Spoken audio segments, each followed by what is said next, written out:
그리고 거기서 몹시 가르침도 듣고 수행을 했는데 나중에 몇몇 사람 많았고 이제 우리 백 선생님 돌아가시고 나서 금강경 해석으로 흘리니까 한 줄도 못 하겠더라고요.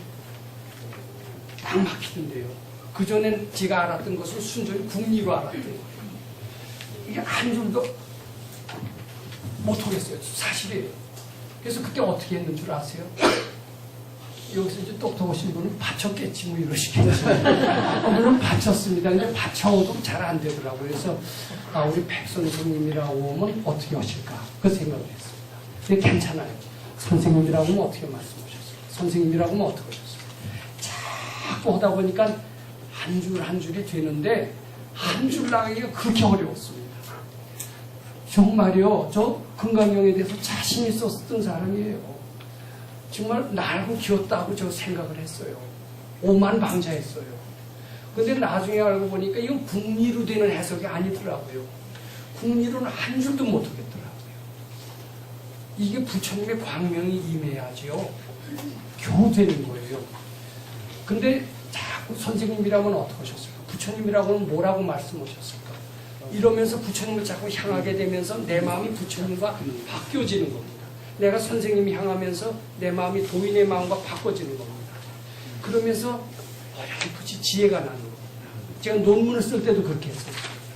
논문을 쓸 때 했던 방법으로 금강경 때 똑같이 했습니다. 그래서 금강경 해설서를 몇 년 전에 겨우 한 적이 있어요. 근데 그러고서 깨친 게 있어요. 이게 도인의 마음이 돼봐야 해설을 할 수가 있겠구나. 우리 중생의 국리로 소위 학자들이 한 거는 도저히 자기 생각일 뿐이지 절대로 해설이라고 할 수가 없습니다. 그리고 실천 가능하게끔 못해요. 근데 제대로 도인이 한다면 실천 가능한 해설을 할 수 있게끔 되는데 그렇게 되려면 도인이 돼봐야 됩니다. 근데 그 서양 사람들도 그렇습니다. 요새 서양의 특히 원자 물리학을 하는 분들은요, 제일 먼저 분자의 세계를 발견하고 분자보다 더 작은 게 원자 아닙니까? 원자보다 더 작은 건 중성자, 수많은 소립자들이 있습니다. 그리고 그 세계를 지금도 많이 안 알려져 있습니다. 굉장히 비밀입니다.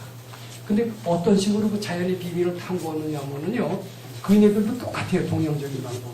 자기가 전자가 돼본다는 거예요. 전자가 돼봄으로써 원자의 세계를 아는 방법. 이게 서양 사람들이 진 책에 나옵니다. 마찬가지로 불경을 해석할 때는 자기가 부처님 마음이 한번 돼봐야 돼요. 근데 부처님 마음 공짜로 됩니까? 절대로 안 돼요. 자꾸 수도를 하고 자꾸 향해야 됩니다. 부처님은 어떻게 해석하셨을까? 우리 선생님 도인이라면 어떻게 해석하셨을까? 자꾸 하다 보면 이 모르던 마음이 깨쳐집니다.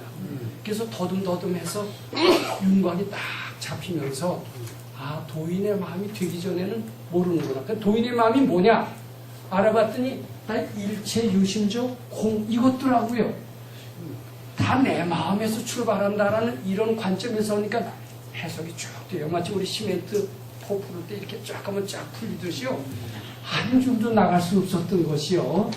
일체 유심조나 공이나 불이나 여기 이렇게 썼습니다. 금강경은 부처님의 마음을 펼쳐놓으신 것으로서 일체 유심조 공, 불이 부족의 대원칙을 적용해야만이 해석이 가능하다라고 썼는데 일체 유심조나 공, 불이 부족은 바로 부처님의 마음인 것을 알게 됐던 겁니다.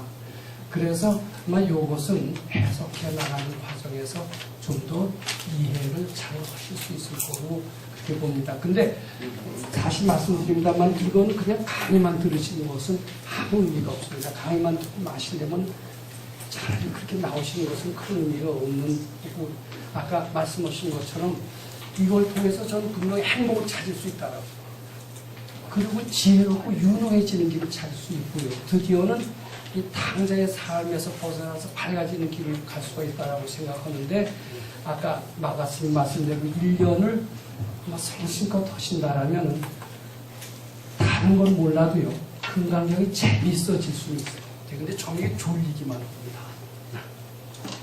근데 금강경만 재미있어지면은 도통은 안 해도 걱정할 거 없어요. 그 뒤로는 탄탄대로가 펼쳐지거나 다름없습니다. 근데 금강경 어떻게 재밌느냐 하면